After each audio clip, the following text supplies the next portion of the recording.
C'est un style de vie. Skater un jour, skater toujours. Au départ, le skate était un sport punk. On n'avait pas besoin d'aller dans un club, on n'avait pas besoin de changer ses habits. Mais qu'est-ce que vous venez foutre en Belgique? Le temps est dégueulasse et les cœurs sont énormes. Quand le banc il est abîmé, c'est con pour celui qui veut s'asseoir dessus, mais c'est dommage aussi pour le skater qui ne peut plus le skater. Si vous voulez skater quelque chose de différent, vous n'avez qu'à le construire. C'est dur, ça demande vraiment de persévérance et de la passion, quoi. On évolue tout le temps dans le skate. C'est pour ça que beaucoup de gens sont passionnés, c'est que c'est à l'infini. On peut facilement évaluer si on peut le faire ou pas. Quand tu skates, tu saignes et ça fait mal. 90% de la carrière d'un skater, c'est faire des photos et surtout filmer.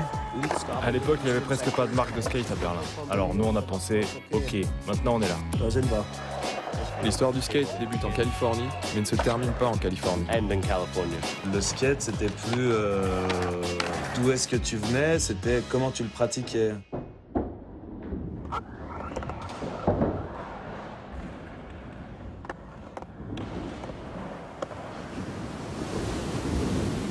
C'est en 64 en fait, aux États-Unis, les surfeurs s'aperçoivent qu'il y a un potentiel de vagues inexploité sur la côte française et ils décident d'organiser un charter avec des surfeurs qui viennent exploiter ces vagues-là, faire des photos, etc. Et dans ces surfeurs-là, il y a quelqu'un qui s'appelle Jim Fitzpatrick, qui est aussi skater. Et il embarque avec lui une douzaine de skates et il décide en fait de les donner pendant son périple en France et en Europe. Très très vite, des magasins à Biarritz tenus par des surfeurs importent les premiers skates. Skateboarding's roots can be traced back to the late 50s, when homemade boards with steel wheels was the standard. La légende du skateboard, c'est un petit peu celle des surfeurs qui découvrent un jouet, la planche à roulettes ou le sidewalk surfing, la planche à surfer les trottoirs. Et ils se disent que ça pourrait être l'alternative à une journée sans vagues. Donc quand la mer est plate, ils cherchent des formes dans la ville ou à la périphérie de la ville qui rappellent celles des vagues. Il y a les plans inclinés et la courbe.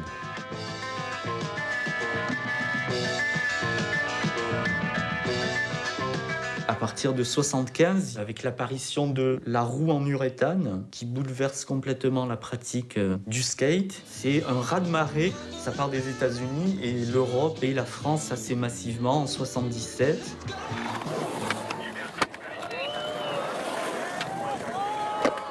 En 1978, ça a été l'année la plus folle dans l'histoire du skateboard en France.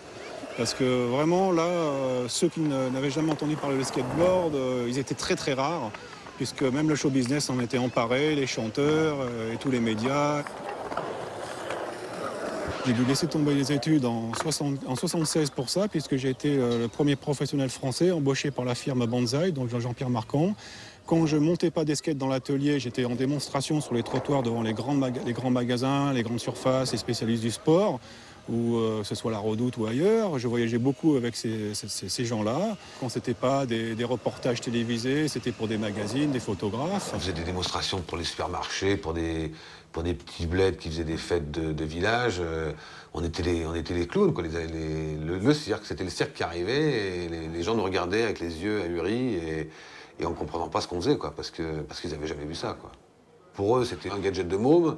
Quand ils nous voyaient en faire, ils comprenaient que c'était plus de la promenade. On était à 3 mètres, on sortait des roues sur la rampe.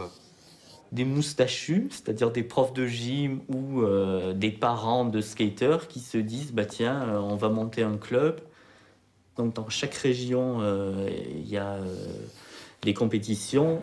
Il y avait le saut en longueur, le saut en hauteur, le freestyle, il y avait le slalom géant, le slalom spécial, il y avait la descente, la vitesse. Comme tout était inventé, on voyait de tout, des roues de toutes formes, de toutes couleurs, de toutes tailles, avec des jantes, des roues larges, des roues fines, des grosses roues. Pareil pour les planches, larges, fines, pointues, en acier, en métal, en plastique. Les planches sont forcément un poil plus larges, parce qu'on s'est rendu compte qu'il n'y a pas assez de place pour les pieds. Un peu de flex, c'est-à-dire que le bois massif n'avait pas de flex, là on a un tout petit peu de flex. Donc là maintenant, entre une planche comme ça et une planche de maintenant, il n'y a pas grand-chose de différence, quoi. Les trucks, c'était des trackers, c'est toujours des trackers. Les roues, polyuréthane, relativement dures pour avoir un compromis entre l'adhérence et le style, quoi. Et la pratique du skate, ça va être de glisser, de rouler, de faire racler différentes parties du skate sur différents types de matériaux. Donc avoir différentes sensations, différents types de contacts avec la ville.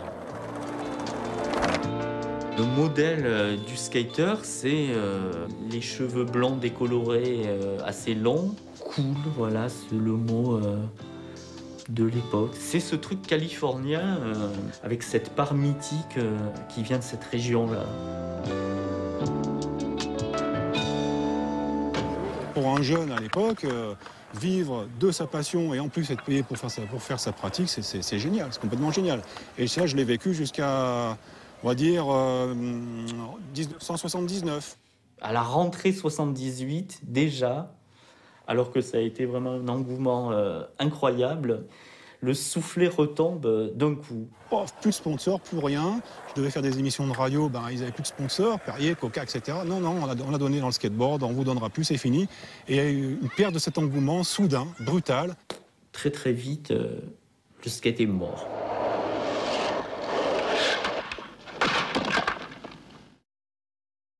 This is a skateboard. That's not a skateboard.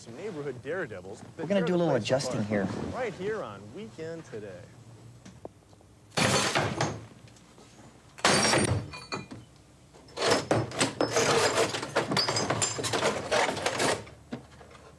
Now this is a skateboard. Je crois que la première vidéo Powell, c'est Bones Brigade, ça doit être 84, 85.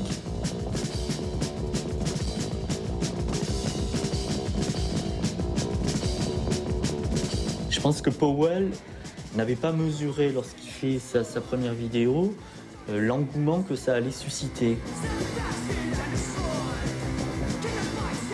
Après, ça va être, pour les compagnies, un passage obligé, c'est faire la vidéo, c'est indispensable.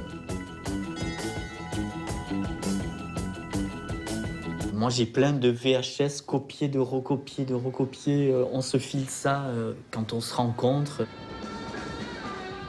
On épluche les séquences avec des arrêts sur image sur la VHS qui fait ça. Mais comment il fait ça?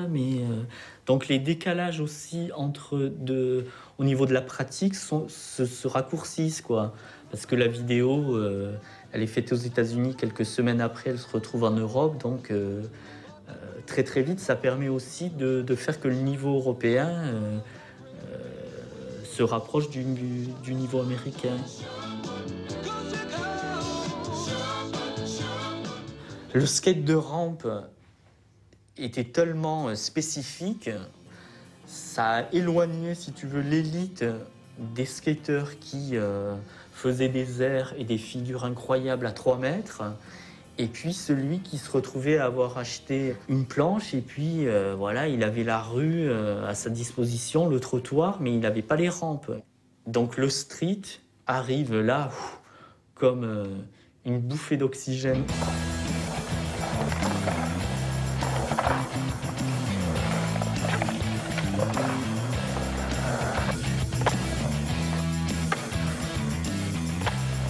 Dans les années 80, il y a quand même une poignée de gens qui continuent à faire du skate, mais c'est là complètement underground, ça touche vraiment une minorité de personnes.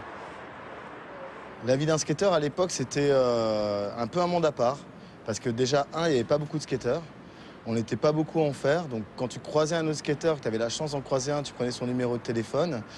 On était souvent en groupe à aller faire du skate ensemble, et dès qu'on croisait d'autres groupes, c'était limite l'extase, parce que il n'y avait pas beaucoup de skateurs tout simplement, hein.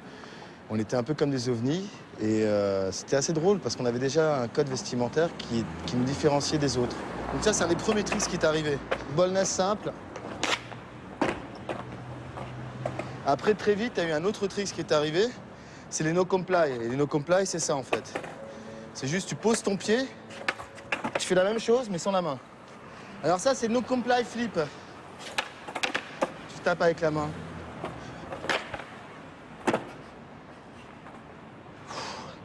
Voilà, donc ça, c'est des figures qui sont tirées aussi de la rampe, mais qui sont une espèce de mélange, qui font même penser au breakdance. Et après, donc, tu as eu le fameux ollie qui est arrivé, que tout le monde connaît, où tu as laissé tes 2 pieds sur la planche et tu laves juste comme ça. Voilà. La seule chose qui a changé depuis les années 70, après l'apparition du ollie, c'est l'appropriation de l'orthogonalité de la ville. Avec le ollie, ça te permet de sauter et d'aller faire sur une rambarde d'escalier, sur l'arête d'un banc, sur un muret ou n'importe quel autre type d'obstacle, toutes les figures qui existaient déjà dans les bowls, sur les plans inclinés, etc.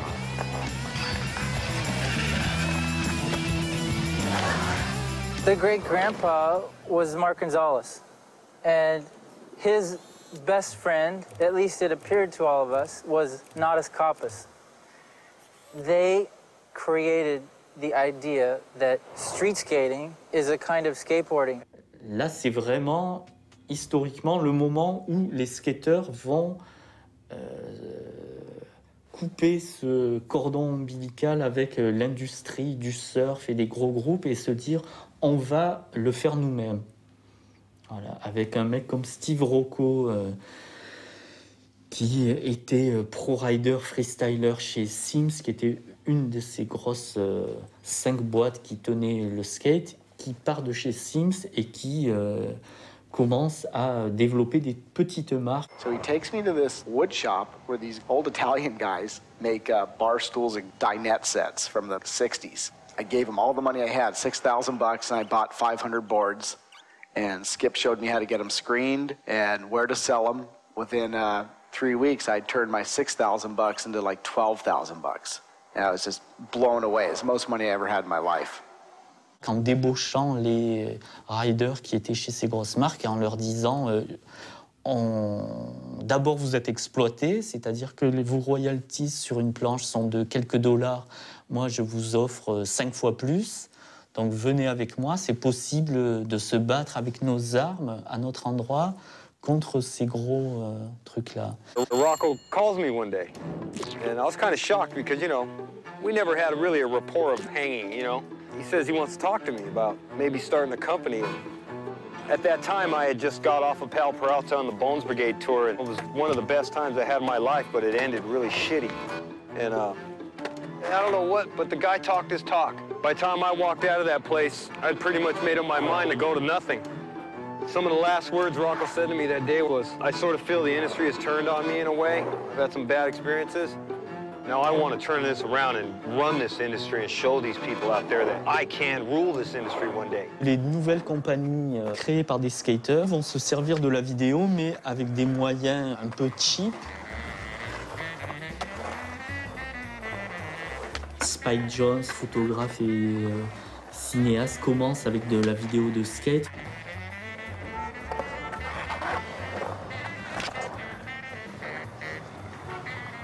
Et en France, il y a un peu une exception culturelle française. Il y avait de très bons freestylers, voilà. Notamment Jean-Marc Vessette, Pierre-André Zenizergue, il y avait Denis Terrasse, il y avait donc voilà, ils étaient tous un peu champions du monde, champions de voilà. Tous ces freestylers, au jour d'aujourd'hui, c'est eux qui détiennent un peu tout le business, parce que le freestyle est très vite tombé et ils ont dû se reconvertir. Le freestyle, c'était assez horrible. C'était de la chorégraphie dansante. Ça aussi, il faut pas le dire, mais c'était horrible, quoi. Les gars, c'était comme du patin à glace, quoi. Ils répétaient leurs trucs. Il y avait le côté artistique avec le choix de la musique qui était pris en compte et tout, quoi.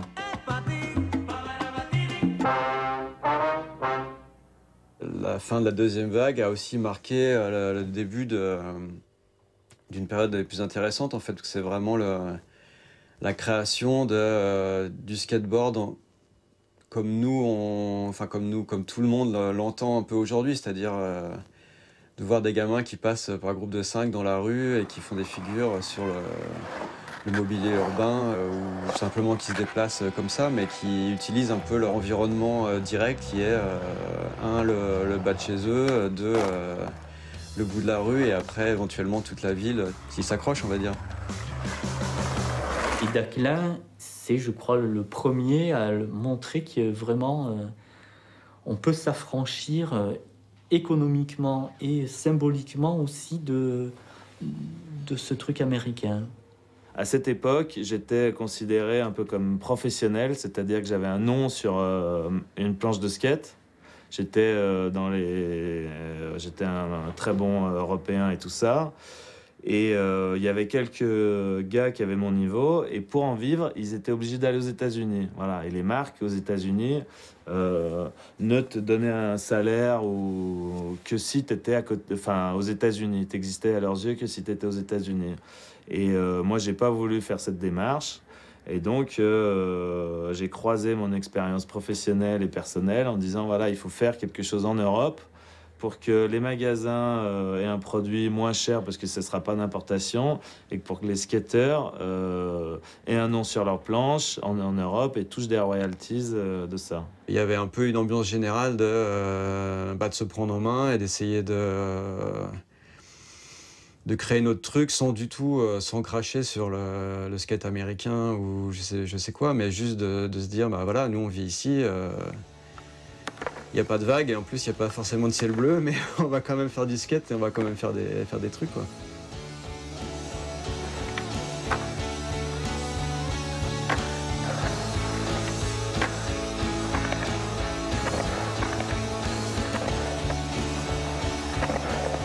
C'est aussi l'époque où les vidéos sont vraiment démocratisées, enfin, notamment le matériel vidéo, et où beaucoup de gens ont commencé à filmer des vidéos locales.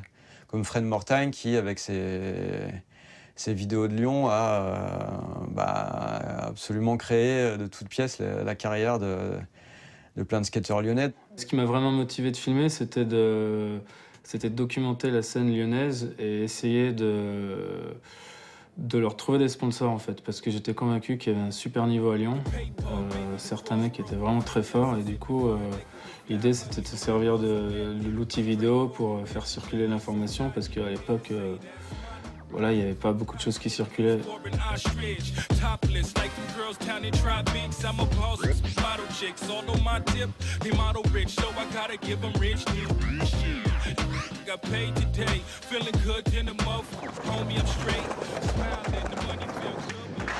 Nous, on a commencé Sugar, on a très vite eu des articles sur des skateurs européens, parce que ça nous paraissait logique, vu que c'était nos voisins et qu'ils étaient comme nous, mais qu'en même temps, on se rendait compte qu'il y avait des espèces de différences culturelles dans leur façon d'approcher la chose et aussi simplement dans leur façon de skater. Aujourd'hui, un nombre assez important des skateurs les plus reconnus sont européens, c'est-à-dire qu'ils sont finlandais comme Arto Saari, sont français comme JB Gillet ou Lucas Puig, sont britanniques, écossais, espagnols. Et limite, on peut vivre sa vie dans son coin en faisant après les tournées, les compétitions, ces choses-là, mais sans être obligé d'aller passer la moitié de l'année aux États-Unis. Moi, à la base, j'étais pas trop France. Je trouvais pas un peu mon milieu dans le skate en France à une période où c'était beaucoup hip-hop, beaucoup wesh wesh et tout. Donc voilà, mais je le retrouvais beaucoup, par exemple en Belgique ou en Allemagne. Je savais qu'il y avait des gens qui skataient de cette façon, une façon un peu plus agressive, avec du rock ou des trucs. C'est tout con, quoi. Mais t'as envie de trouver des gens avec qui tu peux skater dans le même esprit, quoi, les mêmes figures, sans que quelqu'un te dise pourquoi tu fais cette figure, c'est naze. Surtout à Barcelone, il y a une dizaine d'années, où tout le monde s'est retrouvé là-bas parce qu'il faisait chaud, qu'il y avait plein de spots. Et donc là-bas, tu retrouvais tout le monde, quoi, les Américains, les Canadiens, tous les Européens. Et c'est là que c'est trop bien, quoi.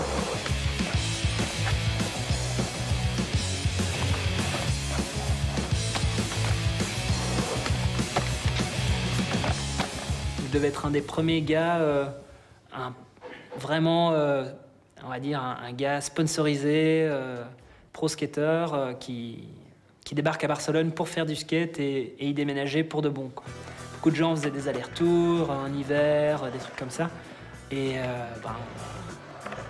j'ai débarqué avec tout ce que j'avais, puis j'y suis resté combien? 8 ans.